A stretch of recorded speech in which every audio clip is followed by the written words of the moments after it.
Hello everyone, in this video we're going to be solving a geometry puzzle. If you like this video, please like, comment and subscribe, and don't forget to hit the bell button for notifications.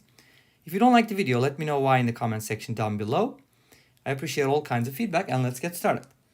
Now we have three circles. Two of them, the green ones, have radius A and the red one has radius B.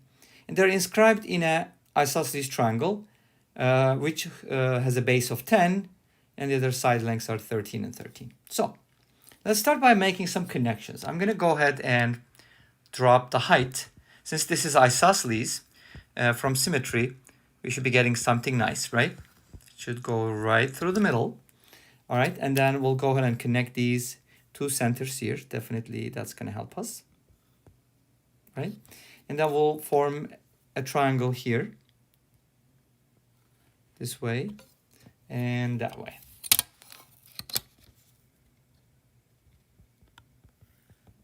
Okay, here we go. And then I'll drop the perpendiculars. Let me go ahead and drop a perpendicular this way. Okay. All right, I'll just connect those again. All right, and then I'll just drop one perpendicular here and one perpendicular here. Awesome. What else do I need? I would probably want to connect these as well. And then these as well. Okay. Now we know that the radius of the smaller circle is A. So this is A, this is A, this is B, this is B.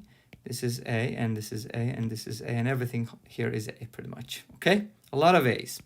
Cool.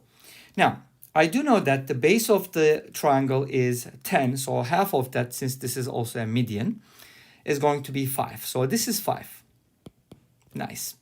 I'm going to use that information in a little bit to find A, but I also need to make another connection here, which is super important. So that's going to be a angular bisector, isn't it? Okay, so this is alpha and alpha.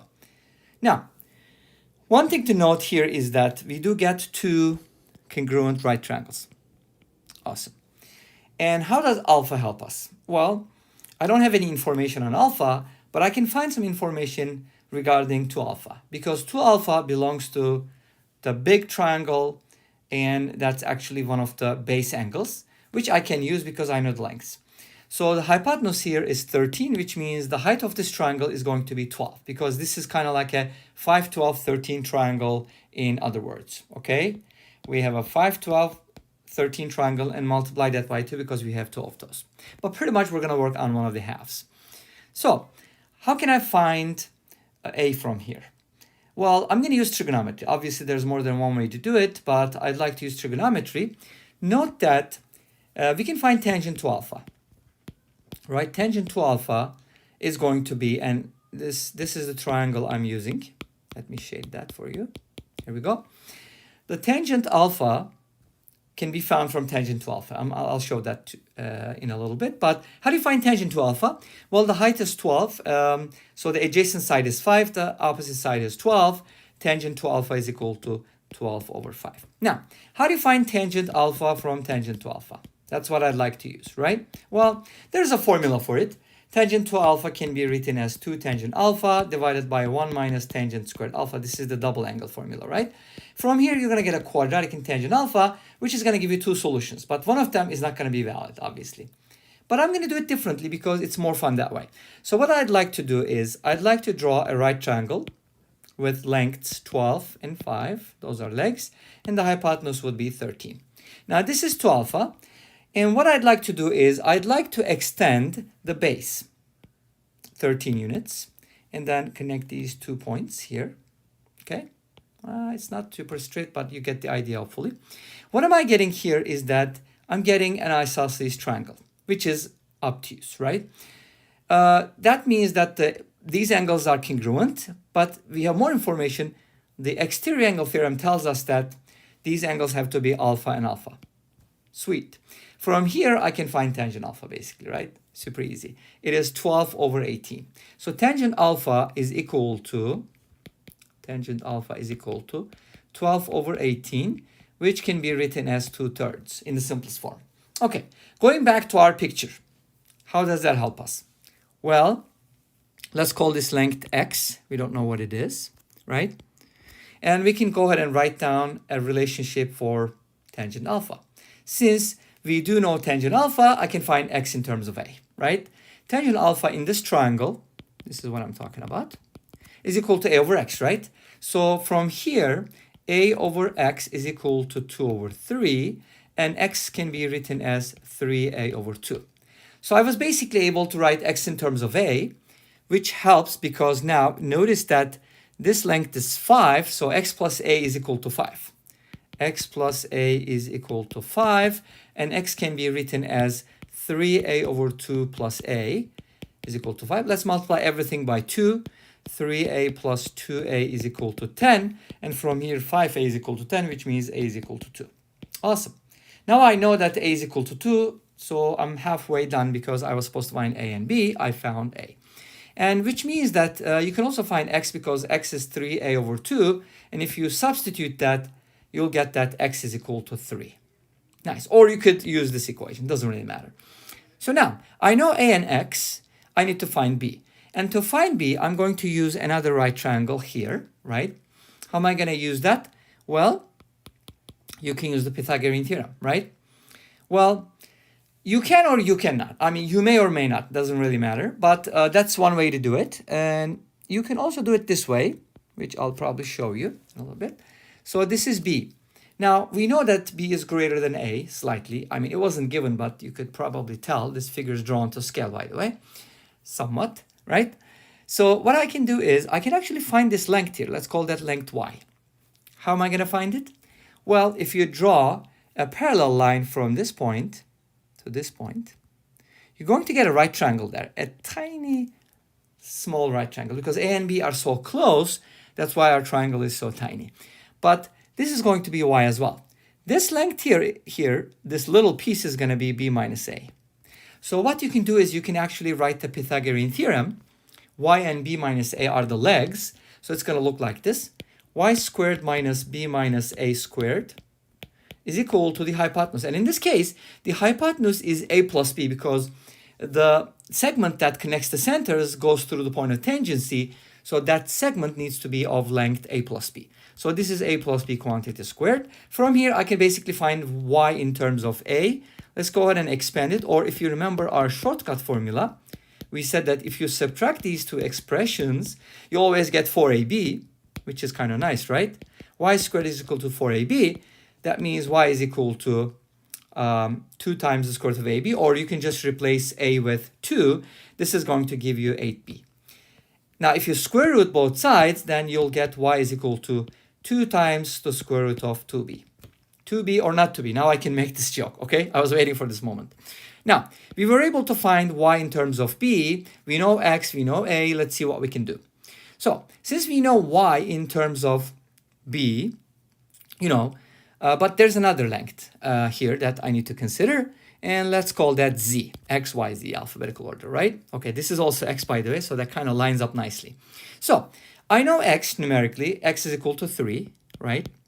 And then I know y in terms of b, I think, right? Is that right? Okay, yep, y in terms of b. And then if I can find z somewhat in terms of b, then I'll be done pretty much. How am I going to find z though? Well, if you consider this triangle and this angle, let's call that angle beta. Notice that 2 alpha and beta are complementary, which means that we get 2 similar triangles, in other words here, right? These 2 triangles are similar. This one and then the larger half. Cool. Since they are similar, I get the idea that the legs are in the ratio of 5 to 12. So if this is 5, this should be 12. In other words, b to z ratio should be 5 to 12. From here, you get z is equal to 12b over 5. Awesome. I was able to get z in terms of b, y in terms of b, and I do know x. But how am I going to put it all together? Well, this length here measures 13. You know that, right? Because it was given. So the sum of those 3 lengths is 13. If you subtract 3 from it, you'll get that these 2 add up to 10. In other words, y plus z is equal to 10. Isn't that awesome? Y plus z is equal to 10. Yeah, it's awesome. Okay, we'll see what happens. Now we're going to go ahead and substitute these values here. Y can be written as 2 times the square root of 2b plus z, which is 12b over 5, and the sum is equal to 10. One of the things I can do is I can actually go ahead and multiply everything by 5. So it's going to be 10 times the square root of 2b plus 12b is equal to 50. Now I'd like to isolate the radical, obviously, so that I can square both sides. So this is going to give me that. But before I do, let me go ahead and divide both sides by 2 because it's going to make things a little easier, you know. Numbers are kind of too large here, so let's make it a little smaller. Okay, nice.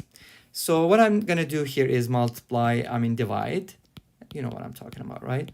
Okay, 25 minus 6b, and then I'd like to square both sides. Now, when you square both sides, what happens?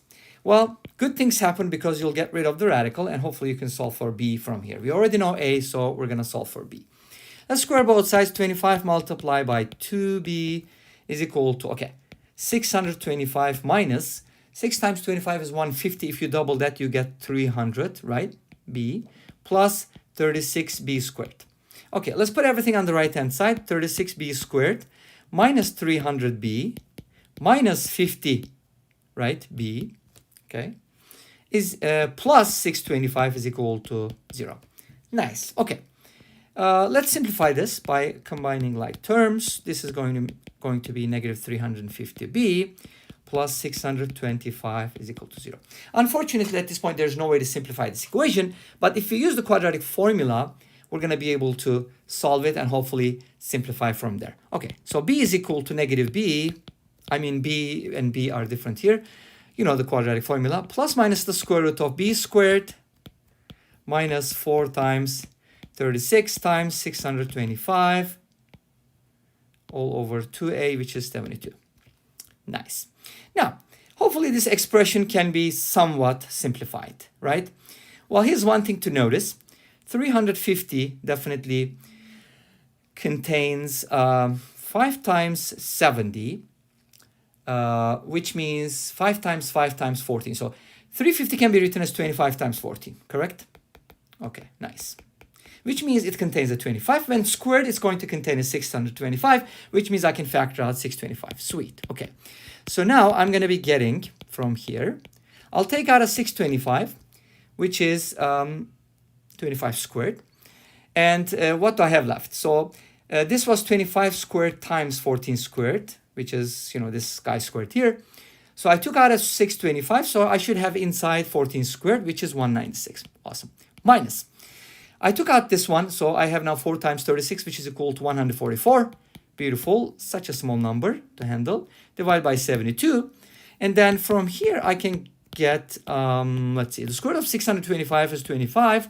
196 minus 144 is equal to 52. And 52 is equal to, okay, let's do it in the next step. Divided by 72. And then b is going to be what? Okay, 52 can be written as 4 times 13. So it's going to be square root 2 times root 13. 2 multiplied by 25 is going to be 50. So to keep a long story short, you're going to get something like this. Great. Now we're going to divide everything by 2 and split up the solutions. 175 plus 25 root 13 over 36. This is going to be b1, and b2 is going to be 175 minus 25 root 13 over 36. Now this is going to be a very large number. It's not going to work. We reject it. And then you can think about why we reject it, and is there another way to check? This is going to be our valid solution. So that's the value of b, 175 minus 25 root 13 over 36. Unfortunately, that's not a very nice number, but it's a radical. And a is equal to 2. We found that before, so let me go ahead and copy that here. So we found the values of a and b, and this brings us to the end of this video. Thank you for watching. I hope you enjoyed it. I'll see you tomorrow in another video. Take care. Bye-bye.